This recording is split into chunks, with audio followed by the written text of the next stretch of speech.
లెక్కశేఖర్. నా పేరు రాజేష్. నేను గత నెల రోజుల క్రితము మా ఫ్రెండ్ గారి షాప్ తీసుకున్నా. ఇప్పుడు దాని పేరు కార్తికేయ అని పెట్టిన. ఆ కార్తికేయ ముంగట ఎర్టిగా కార్ని ముస్లిం అతను రోజు పెడుతుంటాడు, కానీ తననేమో పక్క షాప్లో కూర్చుంటాడు.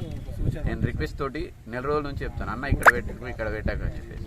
ఈరోజు ఏమన్నా అంటే కొంచెం రాష్ట్రం మాట్లాడి తీదా వాళ్ళందరి చుట్టుపక్కల నాకు పారాది వ్యాపారం ఉంటుంది.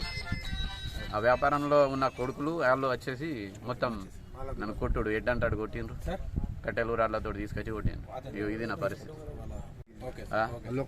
ఒక్కరే ఉన్నారు, వాళ్ళందరూ మొత్తం 5-6 ఉన్నారు మొత్తం. నేను దూరం పోతే దూరంకే చెప్పుకోడు వచ్చిండు, ఈడు ఉంటేనే ఈడ అటు దాటిపోతే అటు వచ్చిండ్రు, డివైడర్ దాటిపోతే మళ్ళీ డివైడర్కి వచ్చిండు.